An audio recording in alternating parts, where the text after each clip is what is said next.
Les humains auraient reçu leur savoir, leur culture, ou même la vie elle-même de la part d'êtres venus des étoiles.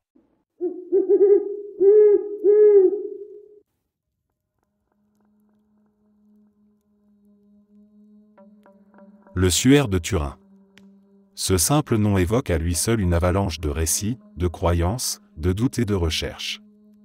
On pourrait penser qu'il ne s'agit que d'un tissu ancien, jauni par le temps, mais pour beaucoup il est bien plus qu'un objet historique. Il est perçu comme la relique la plus énigmatique de la chrétienté et il concentre l'attention de scientifiques, d'historiens et de croyants depuis des générations. Le suaire est décrit comme un grand morceau de lin sur lequel apparaît l'image floue et pourtant saisissante d'un homme crucifié. Ce détail suffit à nourrir l'idée qu'il s'agirait du linceul qui a enveloppé le corps de Jésus après la crucifixion. Rien que cette hypothèse a suffi à déclencher une fascination planétaire et à faire de cet objet une source d'espoir pour certains et de scepticisme pour d'autres. Ce qui le rend encore plus intrigant, c'est la manière dont il défie les explications. L'image qui s'y trouve n'est ni une peinture, ni une simple brûlure, ni un dessin traditionnel. Les chercheurs ont passé des décennies à essayer de comprendre comment elle s'est formée, mais aucune hypothèse n'a su rallier tout le monde. Chaque nouvelle étude qui semblait apporter une conclusion a été contestée par une autre qui venait semer le doute. Les datations au carbone 14 qui le plaçaient au Moyen Âge paraissaient sans appel, mais certains ont remis en question la fiabilité des échantillons, parlant de restauration ou de contamination qui auraient faussé les résultats. Au-delà des analyses, le suaire soulève des questions plus profondes. Pourquoi tant d'hommes et de femmes continuent-ils à être fascinés par lui? Peut-être parce qu'il incarne ce point de rencontre entre le rationnel et le spirituel, entre la science qui veut tout mesurer et la foi qui accepte l'inexplicable. Dans un monde où tout semble pouvoir être expliqué ou prouvé, le suaire reste une énigme qui échappe aux certitudes et qui rappelle que l'inconnu existe toujours. Certains y voient une preuve miraculeuse, d'autres un chef-d'œuvre d'art ancien, d'autres encore une supercherie historique. Mais quelle que soit l'opinion que l'on choisit, le suaire de Turin force à se poser des questions. Il ne se contente pas d'être un objet, il devient un miroir dans lequel chacun projette ses croyances, ses doutes et son rapport au mystère. Peut-être que sa véritable puissance réside là, dans sa capacité à susciter le débat, à inspirer la réflexion et à rappeler que la frontière entre le visible et l'invisible reste parfois très fine.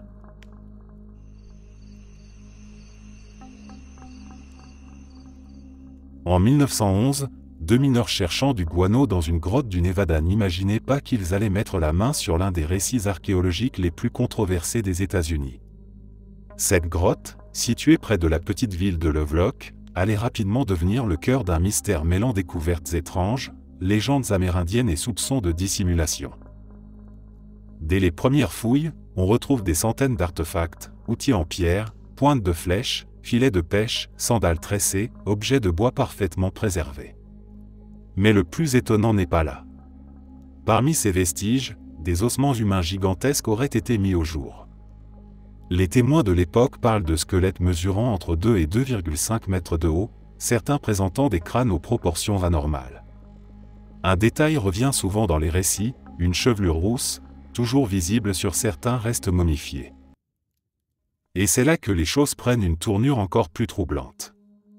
Les tribus Paiutes, habitants de la région depuis des siècles, possédaient une légende transmise de génération en génération. Elle racontait l'existence d'une race de géants hostiles, appelés les Siteka, qui vivaient dans la région bien avant eux. Ces géants, cannibales selon la tradition, auraient terrorisé les ancêtres des Paiutes avant d'être finalement vaincus. Le récit culmine avec un épisode où les survivants Siteka auraient été piégés dans une grotte, incendiés jusqu'à leur destruction totale. La grotte en question? Exactement celle de Lovelock.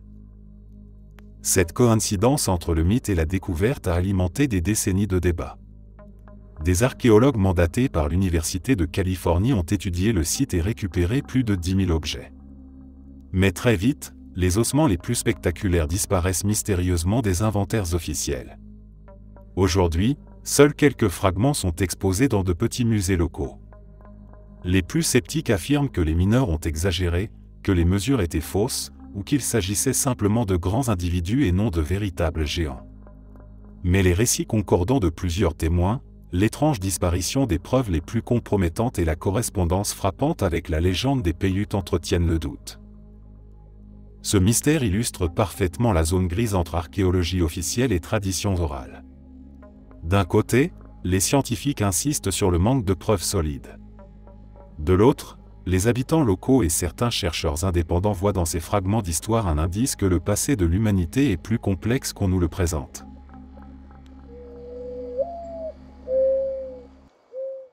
Lorsque les scientifiques ont enfin réussi à séquencer le génome humain au début des années 2000, ils pensaient que la comparaison avec les fossiles connus permettrait de remplir les derniers trous de notre arbre évolutif. Le plan était simple, mettre côte à côte l'ADN moderne, celui de Néandertal et celui de l'homme de Denisova, et reconstruire l'histoire de nos croisements passés. Mais en creusant, ils ont trouvé quelque chose de beaucoup plus étrange. Certaines portions de notre ADN ne correspondent à aucune espèce connue. Pas de traces chez Néandertal, pas chez Denisova, pas chez Homo erectus, ni chez aucun des hominidés dont nous avons retrouvé des fossiles. C'est comme si une autre espèce humaine, totalement inconnue, avait laissé son empreinte dans notre sang avant de disparaître. Les chercheurs appellent ça de l'ADN fantôme, car il ne reste aucune preuve physique de ceux qui nous l'ont transmis. Aucun squelette. Aucun outil. Rien. Juste des signatures génétiques invisibles. En Afrique, par exemple, certaines populations portent entre 2 et 19% d'ADN qui n'appartient à aucune lignée identifiée. En Océanie, on a retrouvé d'autres fragments mystérieux qui semblent venir d'une source encore différente. Ces données sont solides, elles apparaissent de façon récurrente dans les analyses, mais elles ne correspondent à rien de connu. Cela veut dire qu'il existait des groupes humains qui ne figurent dans aucun musée, qui ne sont mentionnés dans aucune étude fossile, mais qui vivent encore en nous, littéralement à l'intérieur de nos cellules. Ce qui est troublant, c'est que ces ancêtres fantômes semblent avoir joué un rôle dans ce que nous sommes aujourd'hui. Certains fragments sont liés à l'immunité, à la résistance aux maladies ou à des adaptations environnementales. Cela suggère que ces êtres inconnus ont transmis à nos ancêtres des avantages qui ont permis à Homo sapiens de survivre. En d'autres termes, une partie de notre succès en tant qu'espèce vient peut-être de cousins que nous n'avons jamais rencontrés, que nous ne connaissons même pas. Alors qui était-il? Une population disparue sans laisser de fossiles? Une espèce que nous n'avons pas encore découverte, enterrée sous des couches de terre inexplorées? Ou bien des hybrides qui se seraient éteints en silence, après avoir laissé une part d'eux-mêmes dans notre patrimoine génétique? Ce mystère remet en cause l'image d'une évolution simple, avec un arbre aux branches bien définies.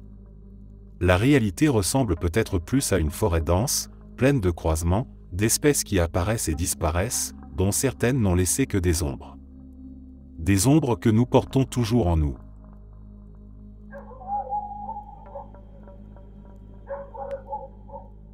Imagine tomber par hasard sur une porte ouverte vers une énigme oubliée depuis 2 millénaires.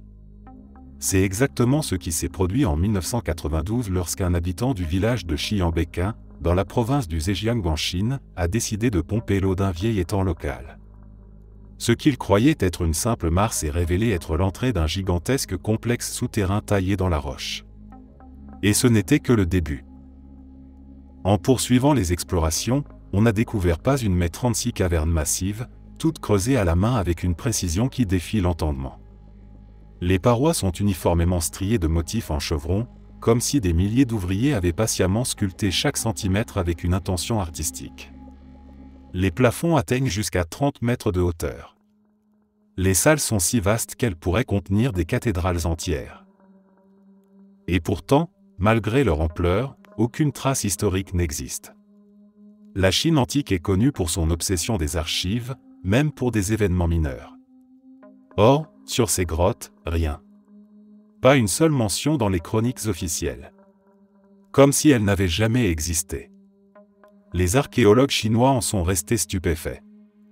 Qui aurait pu mobiliser une telle main-d'œuvre il y a plus de 2000 ans, à une époque où les dynasties enregistraient soigneusement chaque construction majeure? Ce mystère s'aggrave quand on calcule la logistique. Les chercheurs estiment que pour retirer un tel volume de roche, il aurait fallu déplacer environ 1 million de mètres cubes de pierre. Cela représente des décennies de travail pour des milliers d'ouvriers.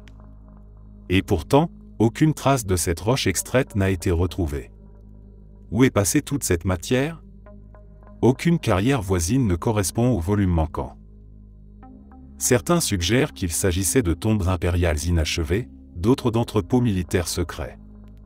Mais aucune sépulture, aucun artefact, aucun objet n'a été trouvé à l'intérieur. Les salles sont vides, comme si elles avaient été construites dans un but inconnu puis délibérément abandonnées. D'autres avancent des hypothèses plus étranges. Peut-être que ces cavités étaient destinées à des rituels cosmologiques. Ou alors qu'elles servaient à protéger des connaissances interdites. Certains passionnés vont encore plus loin et y voient la trace d'une civilisation perdue, bien plus avancée que ce que les archives chinoises nous disent. Le fait que la structure interne des grottes résiste incroyablement bien autant ajoute à ce sentiment d'anachronisme. Depuis plus de 2 millénaires, elles tiennent debout sans aucun effondrement majeur.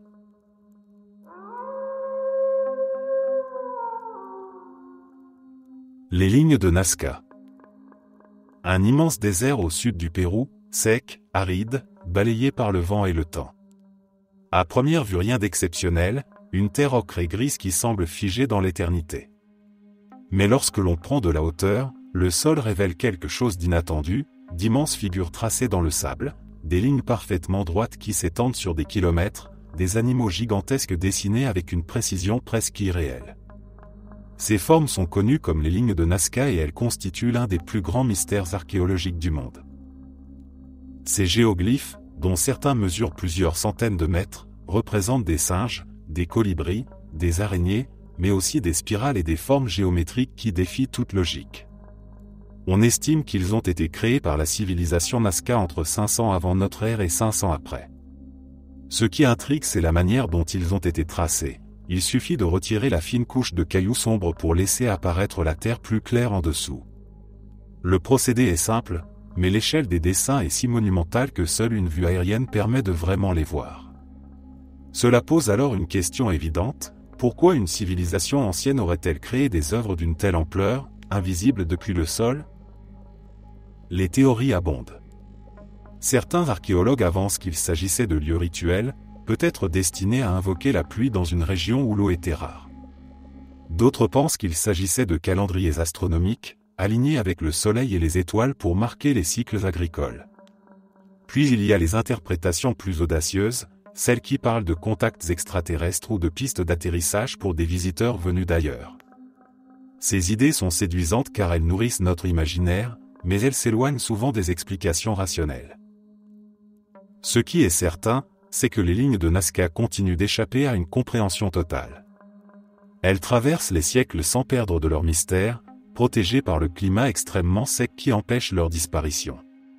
Elles rappellent que l'humanité est capable de créer des œuvres monumentales non pas seulement pour des besoins pratiques, mais pour exprimer une vision du monde, une spiritualité ou un rapport au cosmos que nous ne comprenons plus vraiment. Lorsque l'on observe ces lignes, on ne contemple pas seulement des dessins anciens. On regarde aussi l'écho d'une civilisation qui a voulu inscrire ses croyances et sa vision dans la terre elle-même, comme pour laisser un message adressé à des yeux capables de les voir d'en haut. Peut-être que leur but n'était pas de livrer un sens clair, mais d'inviter à la contemplation, à la recherche et au questionnement. C'est peut-être cette part de mystère qui explique pourquoi, encore aujourd'hui, les lignes de Nazca continuent de captiver et de nourrir l'imaginaire collectif.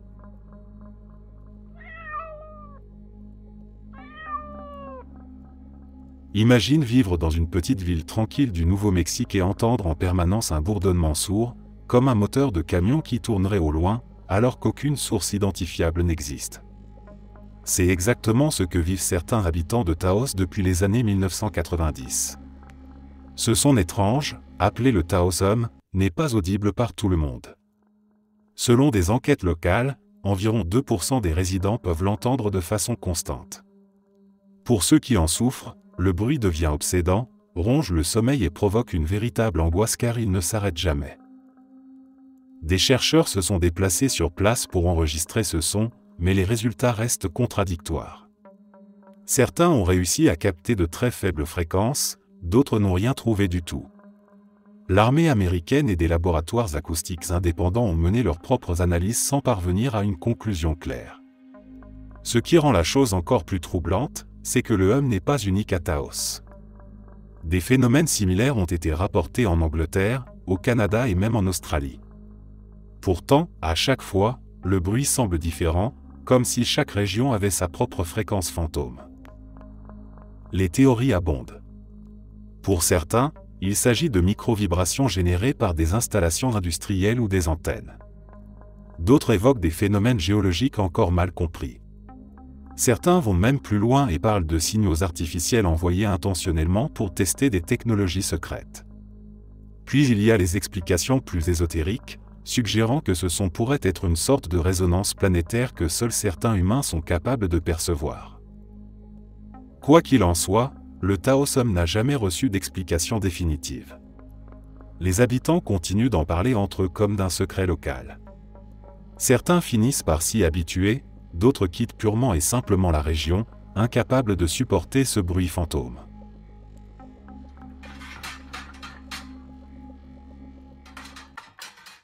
Lorsqu'on observe l'évolution des espèces, une règle générale se dégage, les changements prennent du temps. Des millions d'années, parfois des dizaines de millions. Pourtant, quand on se penche sur le cerveau humain, cette règle semble avoir été brisée.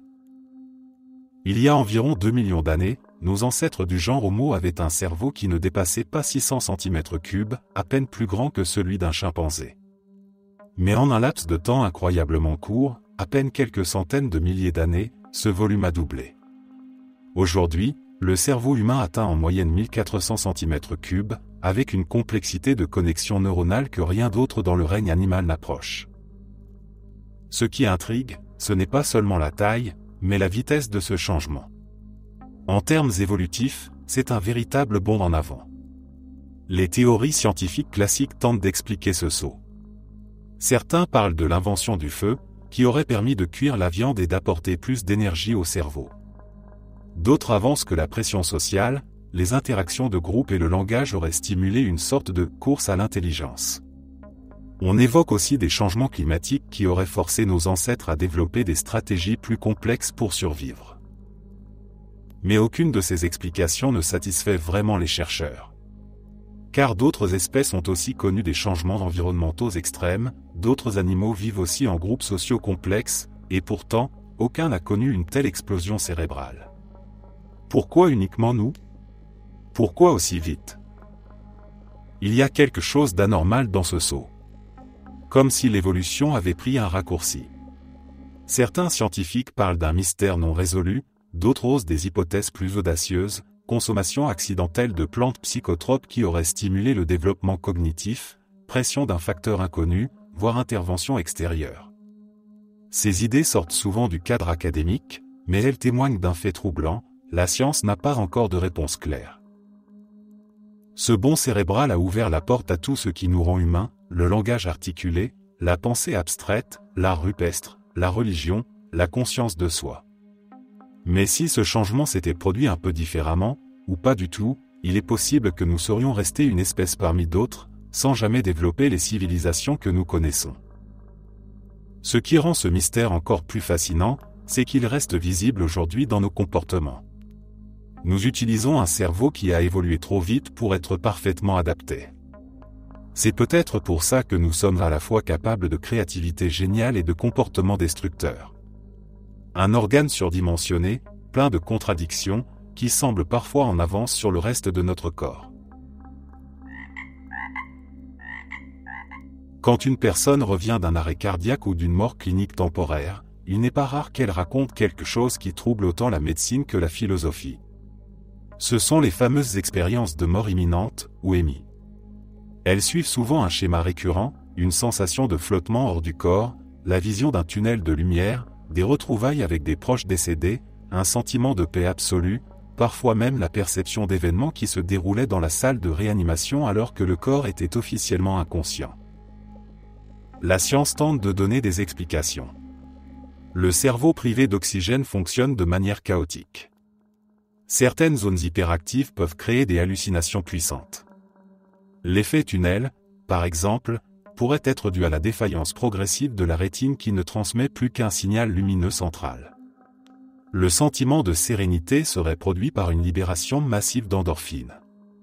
Quant aux visions d'êtres chers, elles pourraient être générées par le cerveau qui recrée des souvenirs rassurants au moment de l'agonie. Les neuroscientifiques soulignent aussi que certaines drogues hallucinogènes comme la kétamine peuvent induire des expériences presque identiques, ce qui renforce l'idée que ces voyages extraordinaires ne seraient que des productions du cerveau en crise. Pourtant, il existe des éléments qui résistent à cette explication matérialiste. De nombreux témoignages décrivent des scènes précises observées, depuis le plafond, pendant que la personne était censée être inconsciente. Certains patients rapportent des conversations ou des détails médicaux qui se sont révélés exacts par la suite. Ce type de récit alimente l'idée que la conscience pourrait exister indépendamment du corps, qu'elle peut se détacher du cerveau et survivre à son arrêt temporaire. Le contraste est fascinant. D'un côté, la médecine essaie de réduire ces phénomènes à de simples illusions neurologiques. De l'autre, des millions de témoignages à travers le monde convergent vers une expérience quasi universelle. Il y a quelque chose d'archétypal dans ces récits, peu importe la culture, la religion ou l'époque, les gens décrivent des sensations similaires lorsqu'ils approchent la mort. C'est là que le paranormal s'invite. Les traditions spirituelles y voient une preuve d'une vie après la mort, un aperçu du passage vers un autre plan d'existence. Les croyants parlent d'âmes qui quittent le corps. Les plus mystiques évoquent une connexion à une conscience universelle. Les sceptiques, eux, rappellent que la mémoire humaine est faillible et que des récits similaires peuvent naître simplement de la manière dont notre cerveau est câblé. Mais au-delà des croyances, une question demeure: pourquoi ces expériences sont-elles si puissantes et si cohérentes ? Même des scientifiques matérialistes reconnaissent que la vivacité des souvenirs d'émis dépasse celle de la plupart des souvenirs normaux. Certaines personnes changent radicalement de vie après ce type d'expérience, comme si elles avaient véritablement traversé quelque chose de plus réel que la réalité elle-même.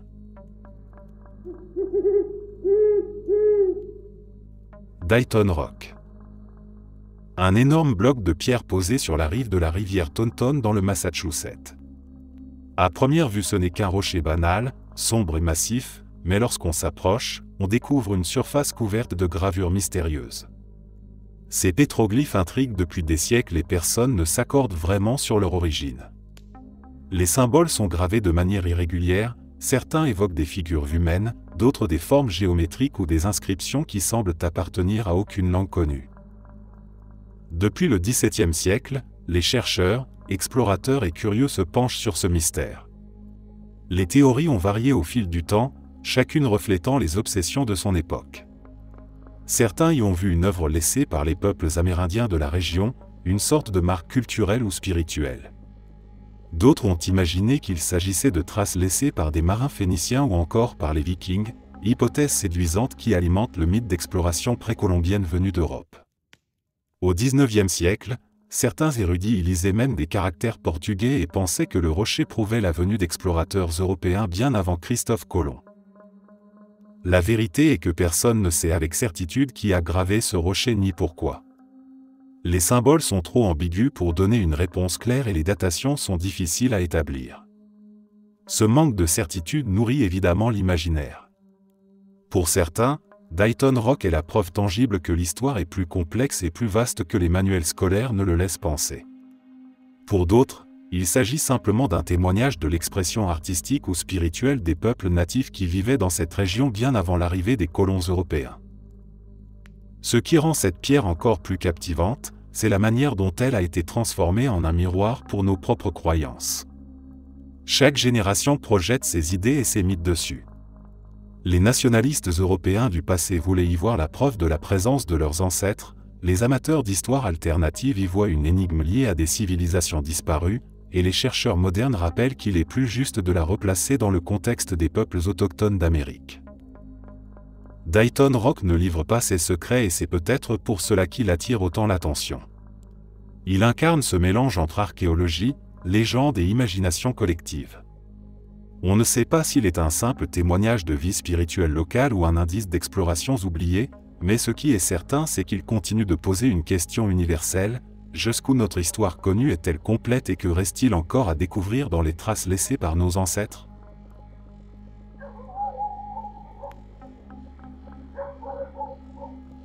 Quand on lève les yeux vers le ciel nocturne, on a tendance à croire que tout est là devant nous. les étoiles, les planètes, les nébuleuses, les galaxies. On se dit que l'univers, c'est ça, une immensité de lumière et de matière brillante. Pourtant, la réalité est beaucoup plus étrange. Les astrophysiciens estiment aujourd'hui que tout ce que nous pouvons voir, mesurer et toucher ne constitue qu'une infime partie du cosmos. Moins de 5%. Le reste, soit environ 95%, se cache derrière deux concepts qui défient à la fois notre logique et nos instruments, la matière noire et l'énergie noire. La matière noire a été proposée au départ pour résoudre une incohérence. Lorsque les scientifiques observaient les galaxies, ils se sont rendus compte que les étoiles en périphérie tournaient beaucoup trop vite pour que la gravité, telle qu'on la connaît, les maintienne en orbite. Selon les lois de Newton, elles auraient dû être éjectées dans le vide intergalactique. Pourtant elles restent bien en place. La seule explication possible est qu'il existe une masse invisible, une sorte de squelette cosmique qui colle les galaxies ensemble. On l'a appelée matière noire, parce qu'elle ne rayonne pas, n'émet pas de lumière et ne peut pas être détectée directement. On sait seulement qu'elle est là parce qu'elle exerce une force gravitationnelle. Mais ce n'est que la moitié de l'énigme. Dans les années 1990, une autre découverte a bouleversé notre vision de l'univers. En étudiant l'éloignement des galaxies lointaines, les astronomes ont constaté que l'expansion de l'univers s'accélérait au lieu de ralentir. Or, cela défie le bon sens, la gravité devrait freiner l'expansion, pas la pousser. Pour expliquer ce phénomène, on a inventé un nouveau concept, encore plus insaisissable, l'énergie noire. Elle représenterait près de 70% du contenu de l'univers et agirait comme une force répulsive, étirant l'espace-temps lui-même. Aujourd'hui, malgré des milliards de dollars investis en recherche et en télescopes, nous ne savons pas ce que sont réellement ces deux entités. Les particules supposées de la matière noire n'ont jamais été détectées. L'énergie noire reste une idée mathématique, une variable introduite pour que les équations tiennent debout. En d'autres termes, 95% de notre réalité repose sur quelque chose dont nous ignorons totalement la nature. C'est là que le lien avec le paranormal commence à émerger. Depuis des siècles, les humains rapportent des expériences d'énergies invisibles, de présences ressenties, de forces inexplicables qui ne laissent aucune trace physique mesurable. Les sceptiques parlent d'hallucinations ou d'interprétations culturelles. Mais certains se demandent si ces expériences pourraient être liées à ces forces cosmiques encore incomprises. Peut-être que ce que nous appelons « fantômes » ou « esprits » n'est rien d'autre que des manifestations locales de phénomènes liés à la matière noire. Peut-être que les sensations étranges, les anomalies électromagnétiques ou les impressions de déformation de l'espace ne sont pas des inventions humaines mais des effets d'interactions invisibles avec cette toile cachée de l'univers. Bien sûr, la science actuelle ne va pas jusque-là. Elle reste prudente, attachée à des preuves expérimentales solides.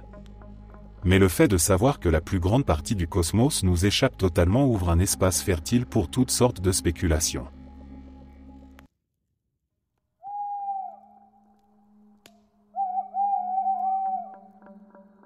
En 1928, l'archéologue Julio Tello fit une découverte étrange sur la péninsule de Paracas, au Pérou. Dans des tombes vieilles de près de 3000 ans, il mit au jour plus de 300 crânes humains qui n'avaient rien de normal. Allongés, étirés, parfois 2 fois plus grands que des crânes standards, ils semblaient appartenir à des individus différents de tout ce que l'on connaissait jusque-là. L'explication officielle fut rapidement donnée, ces crânes seraient le résultat de pratiques culturelles de déformation crânienne. Dans de nombreuses civilisations, on liait la tête des nourrissons à l'aide de planches ou de tissus afin de leur donner une forme particulière, symbole de statut ou de beauté. Et effectivement, beaucoup de crânes déformés retrouvés dans le monde entier s'expliquent ainsi. Mais ceux de Paracas posent problème. Certains ne sont pas seulement déformés, ils semblent biologiquement différents. Leur volume est plus grand que celui d'un crâne humain normal, parfois jusqu'à 25% supérieur. Les sutures crâniennes, ces lignes qui soudent les plaques osseuses de la tête, sont différentes ou absentes. Dans certains cas, le poids du crâne dépasse largement ce que la déformation seule peut expliquer. Autrement dit, même si une partie de ces crânes a été volontairement remodelée, d'autres semblent montrer des caractéristiques anatomiques qui ne correspondent pas à Homo sapiens. Des analyses ADN ont été lancées dans les années 2010, mais leurs résultats sont restés controversés et très débattus. Certaines publications affirmaient que l'ADN mitochondrial de certains crânes était si étrange qu'il ne correspondait à aucune population humaine connue. D'autres chercheurs rétorquaient que ces études manquaient de rigueur et que les échantillons étaient trop contaminés pour en tirer des conclusions fiables. Résultat, aucune certitude, juste un mystère persistant. Ce qui alimente encore plus les spéculations, ce sont les récits mythologiques des peuples andins. Certaines légendes parlent de « seigneurs venus du ciel », des êtres de grande taille dotés de connaissances supérieures. Coïncidence ou héritage symbolique lié à ces crânes hors normes? Difficile à dire, mais beaucoup y voient un écho troublant.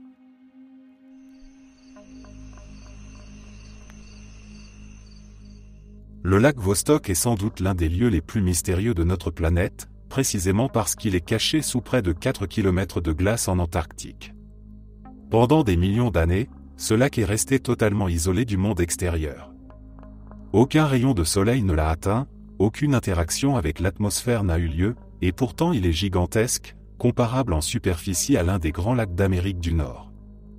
Ce qui intrigue les scientifiques depuis sa découverte, c'est la possibilité qu'il abrite un écosystème unique, évoluant en vase clos depuis des temps immémoriaux.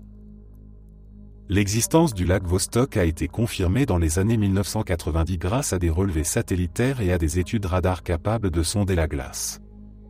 Ce fut un choc dans la communauté scientifique, un immense réservoir d'eau liquide préservé sous une barrière glaciale datant de millions d'années. L'idée qu'il puisse contenir des organismes vivants inconnus est devenue une obsession pour les chercheurs. Dans un environnement totalement coupé du reste de la biosphère, la vie aurait pu suivre un chemin d'évolution radicalement différent de celui que nous connaissons. En 2012, une équipe russe a réussi à forer jusqu'à la surface du lac. Les carottes de glace extraites ont révélé des traces de micro-organismes qui semblaient adaptés à des conditions extrêmes, survivant sans lumière et sous une pression colossale. Certains résultats ont été accueillis avec prudence, car la contamination par les outils de forage reste possible. Mais l'idée qu'un monde vivant puisse exister dans cet isolement total demeure fascinante. Le plus captivant est que le lac Vostok est parfois comparé à un analogue des océans souterrains de lunes comme Europe ou Encelade. Si la vie peut persister dans un tel environnement terrestre, coupé du soleil et sous des kilomètres de glace, alors pourquoi pas ailleurs dans le système solaire? Le lac devient une sorte de laboratoire naturel qui pourrait donner un aperçu des conditions nécessaires à la survie extraterrestre. Le mystère ne s'arrête pas là.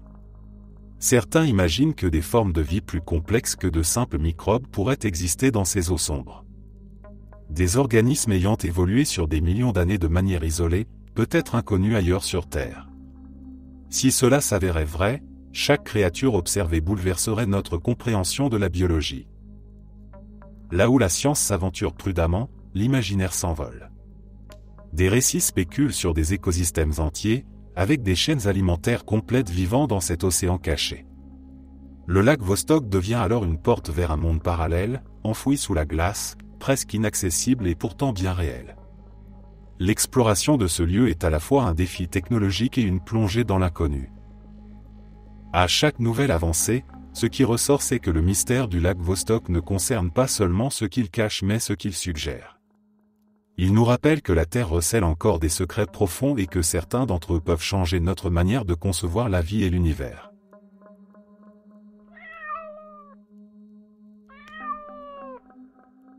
La carte de Piri-Reis.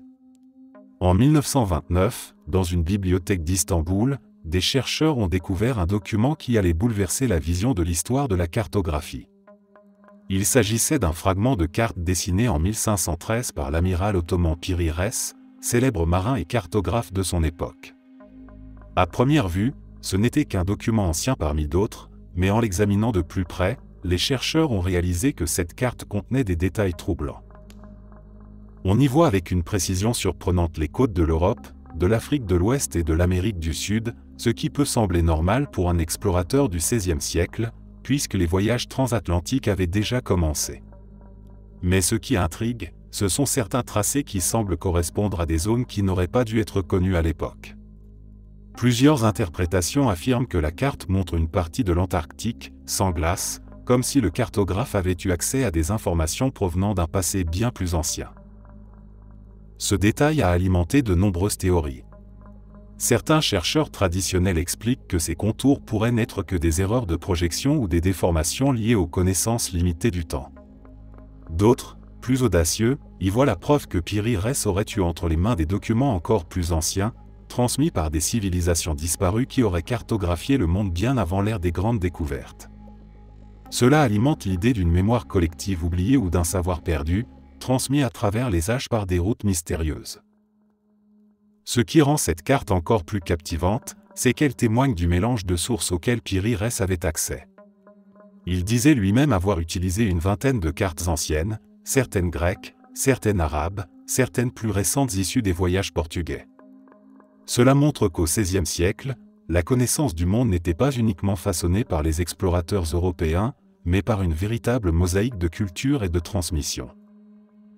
Aujourd'hui encore, la carte de Piri Reis nourrit les débats.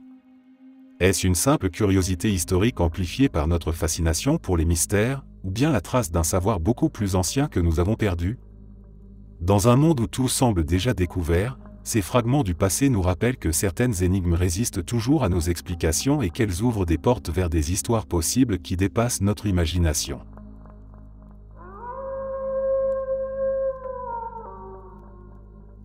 Les pluies d'animaux font partie de ces phénomènes étranges qui semblent tout droit sortis d'un conte ou d'un film fantastique. Pourtant, elles sont attestées dans de nombreux témoignages et même parfois dans des rapports officiels. Des grenouilles, des poissons, des araignées et même de petits reptiles seraient tombés du ciel en pleine ville ou en pleine campagne, surprenant les habitants et laissant derrière eux une scène presque irréelle. Le phénomène est documenté depuis l'Antiquité. Dans certaines chroniques médiévales, on retrouve des récits où des habitants racontent avoir vu des grenouilles pleuvoir sur leur village, ou des poissons s'écraser sur les toits et les champs après un orage. Plus récemment, au XIXe et au XXe siècle, plusieurs journaux ont relayé des cas similaires, avec des témoins multiples et des descriptions détaillées. En 2005 par exemple, une pluie de grenouilles a été signalée en Serbie. En 2010, au Honduras, des habitants affirment qu'il pleut des poissons presque chaque année, un événement devenu une sorte de tradition locale connue sous le nom de l'Uvia de Possé.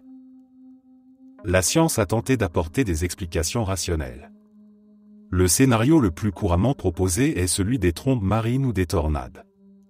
Ces colonnes d'air extrêmement puissantes aspireraient les animaux présents à la surface de l'eau ou dans des zones humides, puis les transporteraient avant de les relâcher plus loin, parfois à plusieurs kilomètres de leur point d'origine. Cela semble logique dans le cas des poissons ou des grenouilles, mais la régularité et la concentration des animaux dans certaines pluies restent difficiles à expliquer. On ne parle pas d'une simple dispersion mais de véritables averses, avec des dizaines voire des centaines de créatures tombant au même endroit. Ce qui rend le phénomène encore plus troublant, c'est qu'on ne retrouve pas toujours de nids de débris de tempête autour des zones touchées. Dans certains cas, le ciel est même parfaitement dégagé. Cela ouvre la porte à toutes sortes d'hypothèses plus mystérieuses. Certains y voient un signe divin, d'autres parlent de phénomènes météorologiques que nous ne comprenons pas encore. Dans des récits populaires, on a parfois interprété ces pluies comme des présages de malheur ou de changement. Face à de tels récits, on oscille entre fascination et scepticisme. Les pluies d'animaux rappellent que notre monde est loin d'avoir livré tous ses secrets. Elles brouillent la frontière entre le rationnel et l'inexplicable. Même si la science avance des théories solides, l'absence de preuves directes et de vidéos claires pour certains des cas anciens laisse planer une aura de mystère.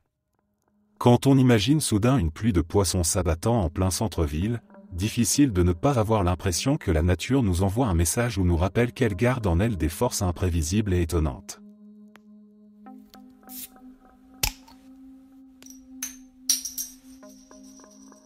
Si l'on regarde l'histoire de la vie sur Terre, tout semble obéir à une logique lente et progressive. Les espèces évoluent au fil des millénaires, accumulant des changements subtils qui finissent par transformer leur apparence et leur comportement. Pourtant, lorsqu'on s'intéresse à l'arrivée d'Homo sapiens, quelque chose ne colle pas. Il y a environ 200 000 ans, une nouvelle espèce humaine est apparue en Afrique.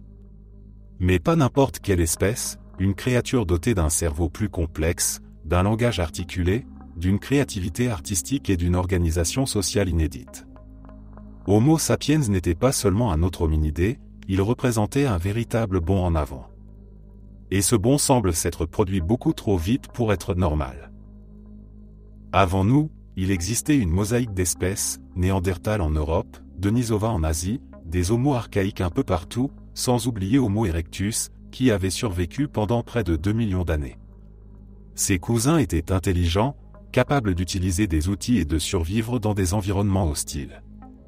Mais aucun n'a montré la même explosion de capacité que nous.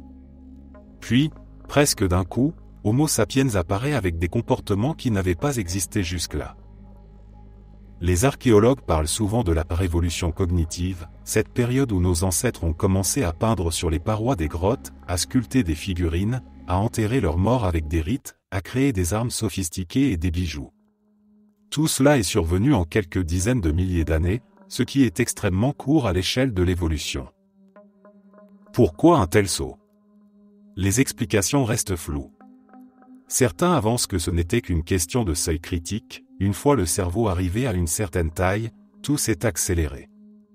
D'autres parlent d'une mutation génétique soudaine qui aurait modifié notre manière de penser. Mais aucun consensus n'existe. Et surtout, pourquoi cette mutation ne s'est-elle pas produite chez Néandertal ou Denisova, qui avaient eux aussi un gros cerveau? Cette apparition brutale a alimenté toutes sortes de théories. Les plus classiques parlent de simple hasard biologique. Les plus controversés évoquent l'idée que quelque chose d'extérieur aurait pu influencer notre développement. Des chercheurs marginaux imaginent des contacts avec d'autres espèces humaines encore inconnues, ou même des influences venues d'ailleurs. Ce qui est certain, c'est que cette transition n'a pas été douce. On ne voit pas de progression lente et régulière, mais plutôt une rupture. Comme si une nouvelle espèce avait surgi d'un coup, avec des capacités que rien ne laissait présager. Et ce qui rend ce mystère encore plus fascinant, c'est que nous avons fini par supplanter toutes les autres espèces humaines en très peu de temps. Là où Néandertal avait survécu 300 000 ans, Homo sapiens a dominé la planète en moins de 50 000 ans après sa sortie d'Afrique. Comment expliquer une telle supériorité? Était-ce seulement une question d'intelligence, ou bien y avait-il quelque chose d'autre dans notre nature?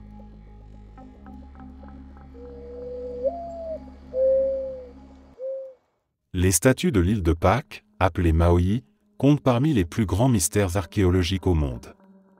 Ces colosses de pierre, certains mesurant plus de 10 mètres de haut et pesant jusqu'à 80 tonnes, ont été sculptés par la civilisation Rapa Nui entre le XIIe et le XVIe siècle. Leur fonction précise et surtout la manière dont elles ont été déplacées à travers l'île fascine les chercheurs depuis des siècles. L'île de Pâques elle-même est l'un des lieux les plus isolés de la planète. Située au milieu de l'océan Pacifique, à des milliers de kilomètres du continent sud-américain, elle n'abrite que peu de ressources naturelles. Pourtant, une société complexe s'y est développée, capable de construire et d'ériger des statues monumentales en l'honneur de leurs ancêtres. Les Maoïs sont plus que de simples sculptures. Ils représentaient le mana, une force spirituelle censée protéger la communauté. Leur orientation est également intrigante. La plupart tournent le dos à l'océan, comme pour surveiller les villages et bénir les terres. Mais la vraie énigme, c'est leur transport. Comment un peuple sans roues, sans animaux de trait et avec des outils rudimentaires a-t-il réussi à déplacer des blocs de pierre aussi massifs sur plusieurs kilomètres? Certaines théories suggèrent l'usage de rondins pour les faire rouler, mais cela impliquerait une déforestation massive, ce qui correspond aux traces retrouvées sur l'île. D'autres chercheurs avancent que les statues étaient marchées en oscillant de gauche à droite grâce à des cordes, comme si elles avançaient par elles-mêmes. Des expérimentations modernes ont montré que cette méthode est effectivement plausible. Ce mystère est encore plus fascinant lorsqu'on considère la situation dramatique des habitants de l'île. La construction des Maoïs a probablement épuisé les ressources naturelles, entraînant famine, conflits internes et un effondrement de leur société. Les statues deviennent alors le témoignage silencieux d'une civilisation qui a sacrifié son équilibre écologique pour ses croyances et son prestige.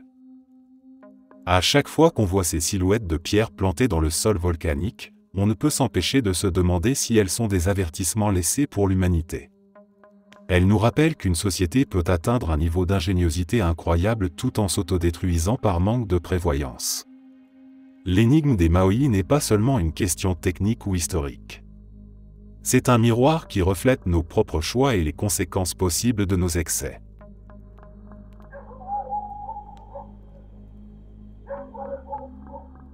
Les mystères liés au roi Arthur. Il existe peu de figures légendaires qui suscitent autant de fascination que celle du roi Arthur.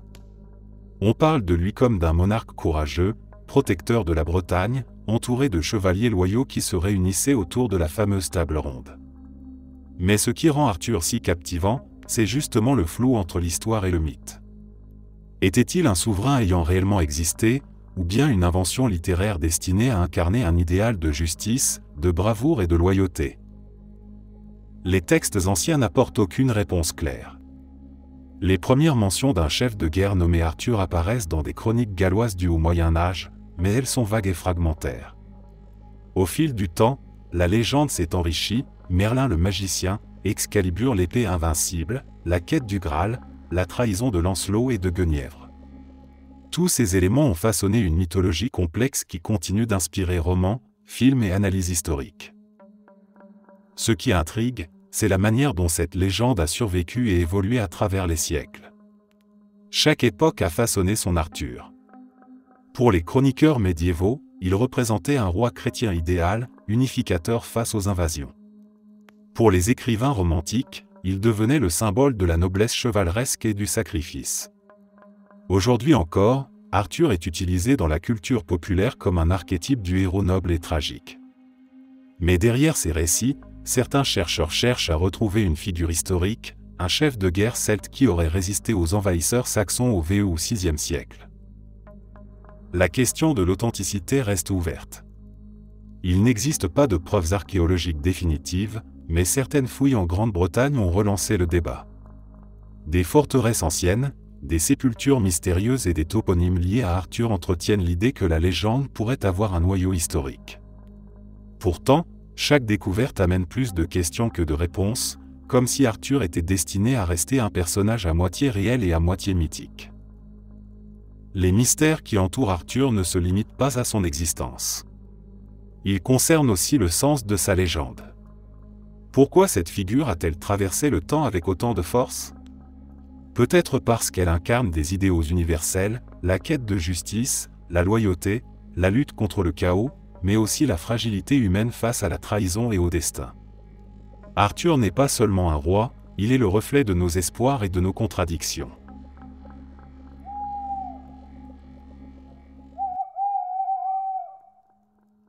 Dans différentes régions du monde, des milliers de personnes ont affirmé avoir entendu des bruits étranges venus du ciel.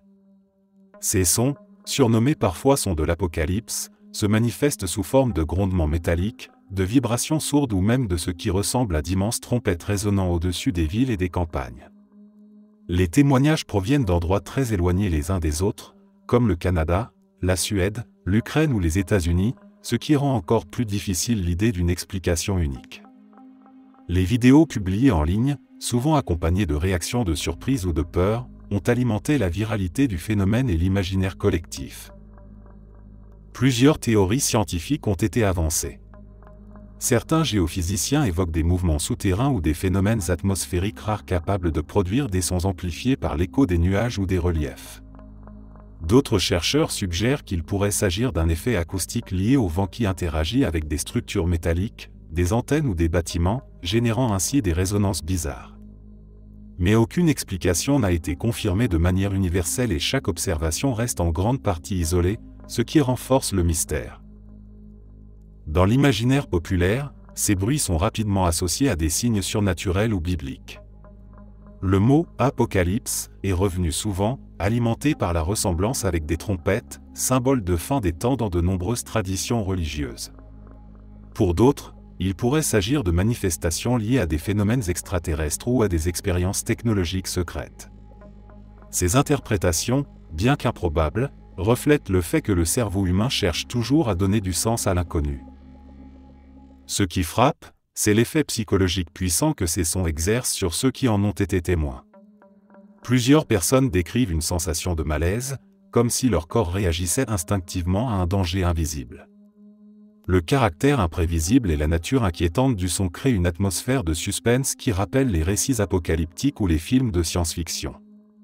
Même si une grande partie de ces enregistrements peut être expliquée par des bruits industriels, des canulars ou des distorsions audio, il reste un noyau de témoignages crédibles qui échappe à une explication simple. Le mystérieux objet connu sous le nom de coin en aluminium d'Aiud. Découvert en 1974 près de la ville d'Aiud en Roumanie, il s'agirait d'un artefact qui n'aurait jamais dû exister dans le contexte où il a été trouvé. Les ouvriers qui creusaient dans la région ont mis au jour 2 ossements de mastodontes fossilisés, à proximité, une pièce en forme de coin recouverte d'une épaisse couche d'oxyde. Lorsque l'objet a été analysé, la surprise fut immense. Il était composé à plus de 80% d'aluminium, un métal qui n'a été isolé et produit industriellement qu'au XIXe siècle. En théorie, un tel matériau était inconnu dans l'Antiquité et encore moins dans la préhistoire. C'est cette anomalie qui a transformé cet objet en énigme. Pour certains, il ne peut s'agir que d'un objet moderne égaré dans un contexte ancien, et l'association avec des fossiles serait due au hasard ou à une contamination des couches sédimentaires. Mais pour d'autres, c'est la preuve que notre compréhension de l'histoire est incomplète. Certains chercheurs indépendants ont avancé qu'il pouvait s'agir d'un fragment de technologie perdue, d'une trace laissée par une civilisation disparue, voire d'un artefact d'origine extraterrestre. L'objet lui-même est étrange par sa forme. Il ressemble à une pièce technique, comme un élément d'un système mécanique, peut-être une partie d'un train d'atterrissage ou d'un engin. Les amateurs d'archéologie alternative y voient une preuve d'ancienne visite ou d'un savoir oublié, et cette hypothèse est renforcée par le fait que l'aluminium, même connu à l'état naturel dans les minerais, ne peut être obtenu sous forme pure sans procédés complexes que l'on ne maîtrisait pas il y a plusieurs siècles. Pour les sceptiques, il faut rester prudent. Le coin d'Aiud a peut-être été perdu par un engin moderne dans une zone où se trouvaient déjà des vestiges fossiles, créant une coïncidence trompeuse. Mais même avec cette explication, des questions demeurent, car les analyses indiquent une patine d'oxydation très ancienne, ce qui rend difficile l'idée d'une simple perte récente.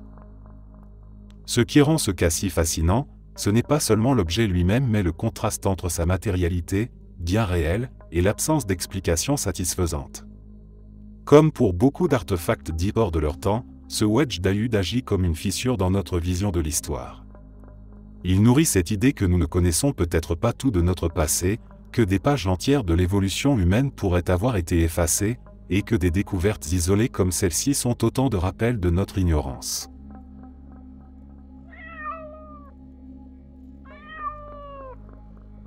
Imaginez une plongée sous-marine au large de l'île de Yonaguni, dans l'archipel japonais d'Eriki. À environ 25 mètres de profondeur, vous ne vous retrouvez pas face à un simple récif corallien, mais devant ce qui ressemble à une gigantesque cité engloutie. D'énormes structures en pierre, des terrasses, des escaliers taillés, des plateformes rectangulaires et même ce qui évoque une pyramide se dressent dans le silence des profondeurs. Depuis leur découverte dans les années 1980 par un plongeur local, ces formations fascinent autant qu'elles divisent.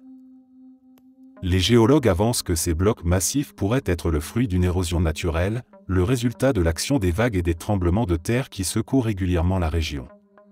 Pourtant, de nombreux plongeurs, archéologues amateurs et passionnés d'histoire estiment que certaines lignes droites sont trop parfaites pour être dues uniquement au hasard. Les marches semblent régulières, certains angles droits apparaissent trop précis, et des couloirs donnent l'impression d'une conception volontaire. Cette impression d'urbanisme préhistorique nourrit l'hypothèse d'une civilisation oubliée. Certains chercheurs, plus audacieux, y voient la trace d'une culture avancée disparue lors de la dernière grande montée des eaux, il y a environ 10 000 ans, à la fin de la dernière ère glaciaire. Si cette hypothèse était vraie, cela placerait Yonaguni parmi les plus anciennes cités connues, bien avant Sumer, l'Égypte ou les Mayas. Cela remettrait aussi en cause une partie de la chronologie admise par l'archéologie traditionnelle. Mais faute de preuves solides comme des outils, des inscriptions ou des objets, la communauté scientifique reste prudente et continue de privilégier l'explication naturelle. Ce qui entretient le mystère, c'est que la plongée à Yonaguni donne une impression troublante.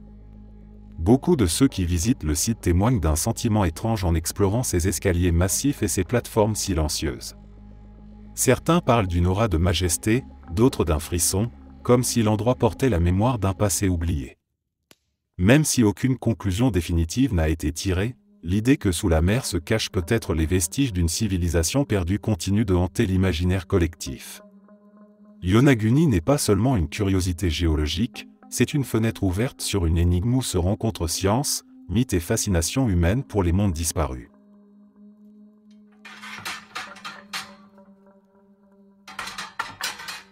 La route de Bimini. Au large des Bahamas, non loin de l'île de Bimini, des plongeurs ont découvert dans les années 1960 une formation rocheuse qui allait devenir l'une des plus grandes énigmes sous-marines du XXe siècle.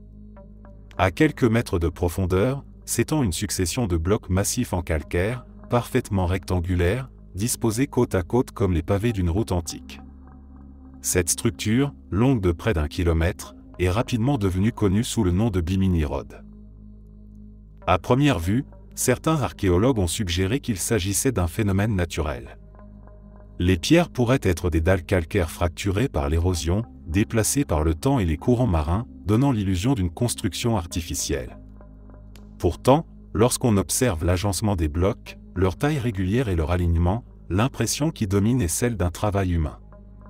On a même l'impression de voir les fondations d'un ancien port, d'un quai ou d'une route menant à une cité aujourd'hui engloutie. C'est ici que la légende se mêle à l'archéologie. De nombreux passionnés ont associé Bimini Road à la mythique Atlantide décrite par Platon. Cette cité engloutie, supposément avancée et mystérieusement disparue, aurait laissé des traces dans l'océan.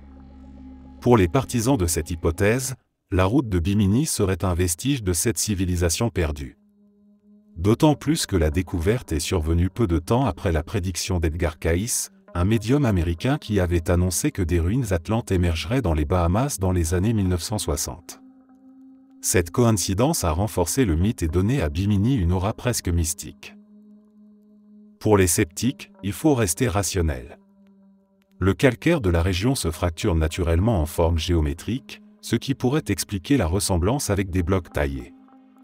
Mais même si la science propose cette explication, la fascination demeure. Car sous l'eau, face à ces blocs alignés comme une route abandonnée, on a du mal à croire au simple hasard. Bimini Road est ainsi devenu un symbole de la tension permanente entre science et imagination. Pour certains, elle représente un site archéologique majeur, peut-être lié à une civilisation ancienne disparue. Pour d'autres, c'est une curiosité naturelle amplifiée par notre désir de trouver des mystères et des récits extraordinaires dans le monde qui nous entoure. Quoi qu'il en soit, ce qui frappe le plus, ce n'est pas seulement la formation elle-même, mais l'impact qu'elle a eu sur l'imaginaire collectif. Chaque plongeur qui explore ce site raconte la même impression, celle de marcher au cœur d'un secret immergé, d'arpenter un chemin oublié par le temps, comme si l'océan avait choisi de garder pour lui une partie de notre histoire.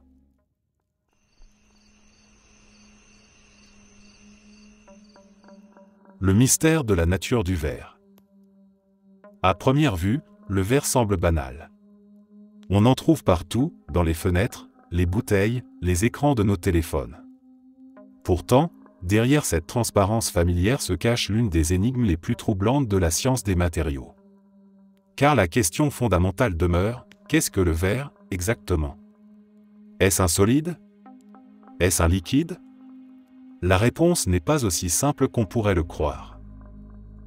Traditionnellement, nous classons la matière en 3 états principaux, solide, liquide et gaz. Un solide a une structure cristalline ordonnée, ses atomes étant organisés comme les briques d'un mur. Un liquide, lui, n'a pas cette structure fixe, ses molécules glissent les unes sur les autres. Or, le verre occupe un espace étrange entre ces deux catégories. Ces atomes ne forment pas de cristaux réguliers, mais ils sont figés dans une sorte de désordre permanent, comme si un liquide avait été arrêté en plein mouvement et solidifié avant d'avoir le temps de s'organiser. C'est pour cela que certains scientifiques disent que le verre est un solide amorphe ou un liquide figé. Contrairement aux métaux ou aux minéraux, il ne possède pas de structure cristalline claire. Et ce flou dans sa définition fait qu'il échappe encore à une classification parfaitement satisfaisante. C'est comme si nous utilisions le verre depuis des millénaires sans réellement comprendre ce qu'il est. Ce mystère nourrit aussi des croyances populaires. L'une des plus répandues est que le verre coule lentement avec le temps, comme si les vitraux médiévaux s'épaississaient en bas parce que le matériau se déplaçait sur des siècles. En réalité, ce phénomène vient surtout des techniques anciennes de soufflage qui produisaient des vitres irrégulières, mais la légende persiste car elle traduit cette intuition étrange que le verre n'est pas tout à fait immobile. Le plus fascinant dans cette histoire, c'est que le verre, en refusant d'entrer dans nos catégories habituelles, remet en question notre manière de comprendre la matière. Nous avons besoin de boîtes claires pour classer le monde, mais le verre nous rappelle que la nature ne se plie pas toujours à nos définitions. Il se situe dans un état intermédiaire, comme un témoignage physique de l'ambiguïté.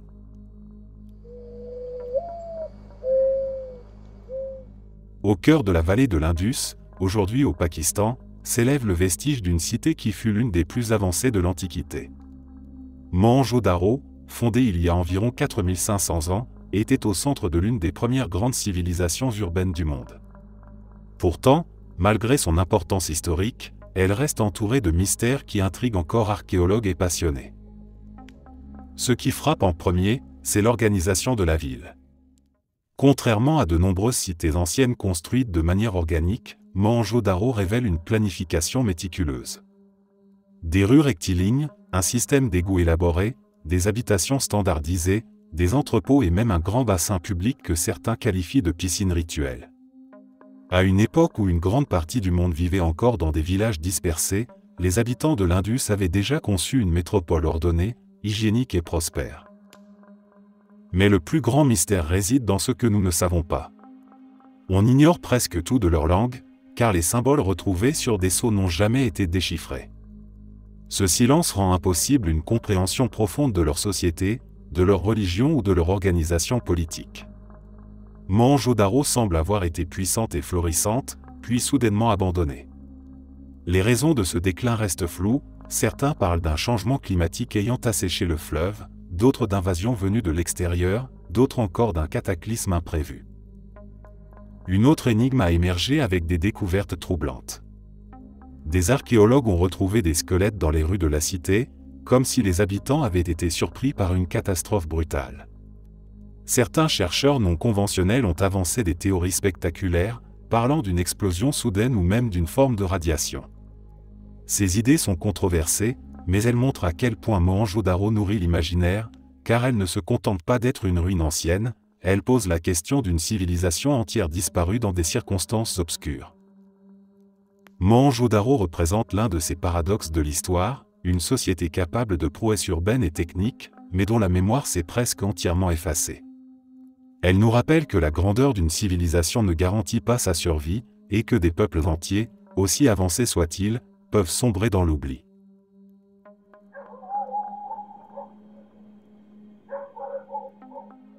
Peu de mythes ont autant captivé l'humanité que celui de cette cité engloutie décrite par Platon. Selon ces dialogues, il s'agissait d'une grande puissance insulaire située au-delà des colonnes d'Hercule, c'est-à-dire au-delà du détroit de Gibraltar. Une civilisation prospère, riche, avancée, organisée en cercles concentriques, qui aurait dominé une partie du monde connu avant de disparaître brutalement, engloutie par la mer en une seule nuit et un seul jour de malheur. Depuis l'Antiquité, le récit de Platon a nourri autant de rêves que de débats. Était-ce une pure allégorie philosophique pour dénoncer l'orgueil des peuples et la corruption de la puissance, ou bien le témoignage déformé d'un souvenir historique transmis à travers les âges? Chaque époque a projeté ses obsessions sur l'Atlantide. Pour certains érudits, elle se situait dans la Méditerranée, près de la Crète et de la civilisation minoenne frappée par l'éruption de Santorin. Pour d'autres, elle reposait dans l'Atlantique, peut-être aux Açores, aux Canaries ou même sous les sables du Sahara. D'autres encore y voient un mythe universel, celui d'un âge d'or perdu qui revient hanter la mémoire humaine.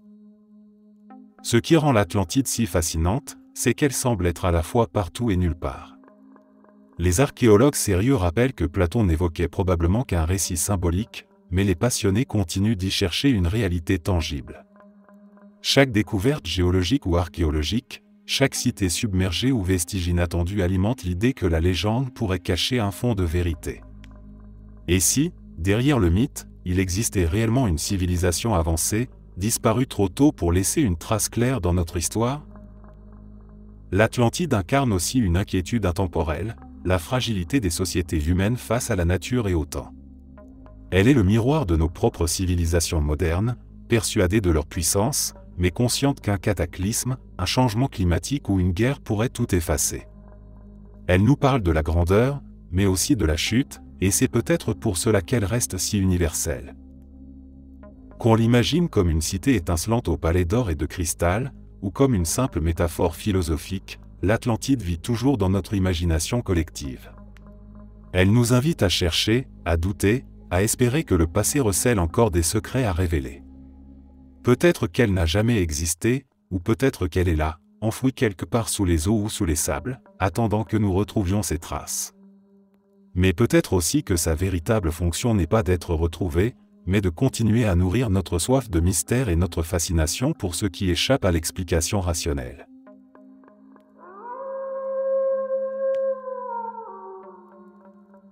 Une chose étrange se retrouve dans un grand nombre de traditions anciennes à travers le monde, l'idée que les humains auraient reçu leur savoir, leur culture, ou même la vie elle-même de la part d'êtres venus des étoiles.